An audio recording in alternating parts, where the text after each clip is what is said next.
സ്വന്തം വീട് വിട്ടൊന്ന് പുറത്തിറങ്ങാൻ കഴിയാത്ത അവസ്ഥയിൽ കഴിയുകയാണ് കൊല്ലം തേവലക്കര അരിനെല്ലൂരിലെ കുറേ മനുഷ്യർ.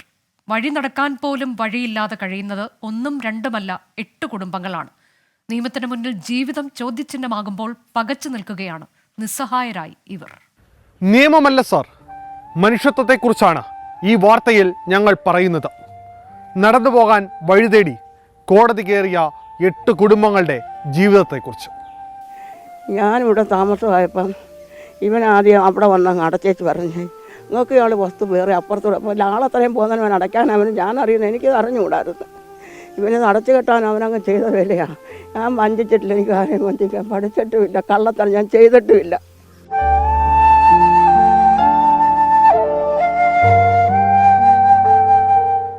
അൻപത് വർഷത്തിലധികമായി ഈ കുടുംബങ്ങൾ ഇതുവഴി തന്നെയാണ് നടന്നത്. പക്ഷേ ആരും തടഞ്ഞില്ല. ഈ വഴി എൻ്റെ കണ്ണ് തുറന്ന കാലം തൊട്ട് ഇത് എൻ്റെ അപ്പനാനോടുള്ള വസ്തു. എനിക്ക് കണ്ണ് തുറന്ന കാലം തൊട്ട് ഞങ്ങൾ കൃഷി ഞങ്ങൾ ഇവിടെ തന്നെ കടന്നു കൂടുന്നത്. ഞങ്ങളെങ്ങും സ്പെഷ്യലായിട്ട് വന്നവരല്ല. പക്ഷേ കല്യാണം കഴിഞ്ഞ ഒരു മാടം വെച്ച് താമസമായത്. അപ്പോൾ അങ്ങനെ എനിക്കിപ്പം 88 വയസ്സുണ്ട്. ഒരു സുപ്രഭാതത്തിൽ അവരുടെ സഞ്ചാര സ്വാതന്ത്ര്യത്തിനുമേൽ വിലക്ക് വന്നു. നടപടി ചോദിച്ചവർക്ക് മുന്നിൽ നിയമത്തിന്റെ ചോദ്യങ്ങളെത്തി. കോടതി കയറിയ പരാതികൾ അന്വേഷിക്കാൻ നിരവധിയായ ഉദ്യോഗസ്ഥർ വന്നുപോയി. ഈ ഉദ്യോഗസ്ഥരെല്ലാം ഒന്നടങ്കം പറഞ്ഞ ഒരേ ഒരു കാര്യം, ഈ കുടുംബങ്ങൾ വർഷങ്ങളായി ഉപയോഗിക്കുന്ന വഴി ഇതാണെന്നും ഇവർക്ക് മറ്റു വഴികൾ ഇല്ല എന്നുമാണ്. പക്ഷേ അവർക്കാർക്കും ഈ കുടുംബങ്ങൾക്ക് വഴി കാട്ടിക്കൊടുക്കാൻ കഴിഞ്ഞില്ല.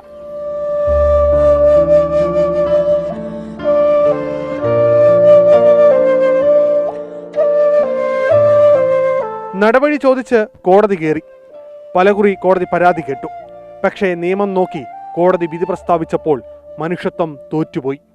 കോടതിക്ക് തെളിവുകൾ നോക്കിയേ വിധി പറയാൻ കഴിയും. സ്വാഭാവികം. അവിടെ തോറ്റുപോയത് കുറേ മനുഷ്യരാണ്.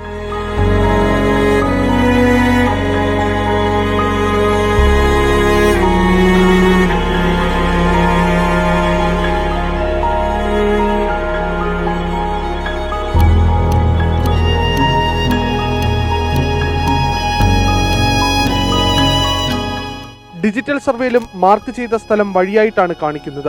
പക്ഷേ രേഖകളില്ല. പണ്ട് മനുഷ്യത്വം ഉള്ളയാൾ തന്ന വഴിയാണെന്നും ഇന്ന് അവരുടെ പിൻഗാമികൾ കെട്ടിയടച്ചെന്നും വിതുമ്പിക്കൊണ്ട് 80-കാരിയായ ജെൻഡ് റോഡ് പറയുന്നു. എനിക്ക് ഇങ്ങനെ അവരങ്ങ് ചെയ്തും കൊണ്ട് അടച്ചു പൂട്ടി. തെക്കൂടെ പോയി, ഞങ്ങൾ ഒത്തിരി കാലം തെക്കൂടെ പോയി. അവിടെ അവനങ്ങ് അടച്ച്, ഇപ്പം വന്ന് ഇവിടെ അങ്ങ് അടച്ച്. ഇവിടെ അങ്ങോട്ട് കയറിയപ്പോൾ നമുക്ക് വഴിയില്ല എന്നാണ് പറയുന്നത്.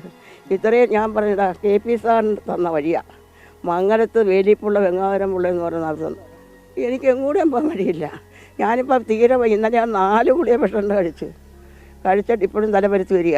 എനിക്ക് വിഷമം കാണാൻ ഇപ്പം വയ്യാതെ എൻ്റെ ഷുഗർ, പ്രഷർ, കൊളസ്ട്രോൾ, തൈറോയ്ഡ്, ക്യാൻസറിൻ്റെ രോഗം, എന്തെല്ലാം രോഗങ്ങളുണ്ടെന്നറിയാമോ? ഞാൻ കരമടച്ചുകൊണ്ടിരിക്കുന്ന വസ്തുവാണ്. 40 വർഷം കൊണ്ട് ഞങ്ങൾ നടക്കുന്ന വഴിയാണ്. ഇപ്പോൾ ഇത് വന്ന് കെട്ടിയടച്ചിരിക്കുന്നു. ഞങ്ങൾക്കിത് ഇതിലെ പോകാൻ വഴിയില്ലാതെ ഞങ്ങൾ 8 വീട്ടുകാർ ഇതിനകത്ത് കിടന്ന് അനുഭവിക്കുക. 8 വർഷം എൻ്റെ ഓർമ്മയിൽ കരമടച്ചുകൊണ്ടിരിക്കുകയാണ്. എൻ്റെ അപ്പന്മാർ മുതൽ നടന്നുകൊണ്ടിരിക്കുന്ന വഴിയാണിത്. അതാണ് ഇപ്പോൾ ഇവർ കെട്ടിയടച്ചേക്കുന്നത്. ഞങ്ങൾക്ക് എങ്ങോട്ടും പോകാനൊരു വഴിയില്ല. കോടതി നിയമം അനുവദിച്ചു കൊടുത്തിരിക്കുന്ന ഞങ്ങളുടെ എതിർകക്ഷിക്കാണ്. ഞങ്ങൾ എങ്ങോട്ട് പോകും? ഞങ്ങൾക്ക് നടക്കാനൊരു വഴിയില്ല. ഞങ്ങൾക്ക് എങ്ങോട്ട് ഇറങ്ങിപ്പോകാനും ഒരു വഴി ഞങ്ങൾക്കില്ല. ഞങ്ങൾ ഇത്രയും ഈ ഒരാഴ്ച കാലം കൊണ്ട് ഞങ്ങൾ അനുഭവിക്കുന്ന ദുരിതം ആരും കണ്ടു. ഞങ്ങൾ എവിടെല്ലാം പോയെന്നറിയാം നീതിക്ക് വേണ്ടി. അപ്പം ഞങ്ങൾക്ക് ഇതുവഴി ഇറങ്ങാനുള്ളൊരു സ്ഥലമില്ല. ഒരു രീതിയിലും നമുക്ക് പുറത്തോട്ട് പോകാൻ കഴിയുന്നില്ല.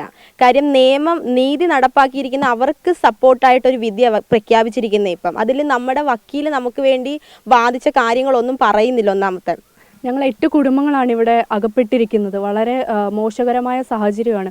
അരി വാങ്ങിക്കാൻ പോലും ഞങ്ങൾക്ക് പുറത്തു അരി മാത്രമല്ല ആവശ്യ സാധനങ്ങൾ പോലും പുറത്തുപോയി വാങ്ങിക്കാൻ പറ്റാത്തൊരവസ്ഥയാണ്. അപ്പം ഞങ്ങൾ ഇത് കോടതിയിൽ കേസ് 8 കുടുംബങ്ങൾ ചേർന്നിട്ടാണ് പറഞ്ഞേക്കുന്നത്. നാളെ ഇതുവരെയായിട്ട് ഞങ്ങൾക്ക് യാതൊരു തരത്തിലുള്ള ഒരു നീതിയും കിട്ടിയിട്ടില്ല.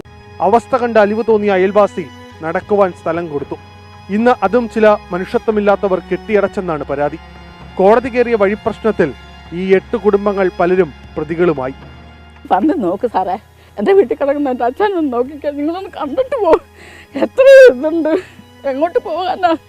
ഒന്ന് വയ്യാതായാൽ തന്നെ അപ്പുറം അടച്ചിട്ട് ഇപ്പുറം അടച്ചിട്ട് ഒരു വണ്ടി വരാനൊരു നിവൃത്തിയില്ല. ഞങ്ങൾ എന്ത് ചെയ്യും? ഉയർന്നു പൊങ്ങിയ മതിലുകൾക്ക് നിയമത്തിന്റെ പിൻബലമുണ്ട്. പക്ഷേ മനുഷ്യത്വത്തിന്റെ കണിക പോലുമില്ല. എന്തുകൊണ്ടാണ് നിയമം തങ്ങൾക്ക് മുന്നിൽ വഴി കാട്ടാത്തതെന്ന ചോദ്യമാണ് ഈ കുടുംബങ്ങൾ ഒന്നടങ്കം ചോദിക്കുന്നത്. കൊല്ലത്തുനിന്ന് ആർ അരുൺ രാജ്, 24.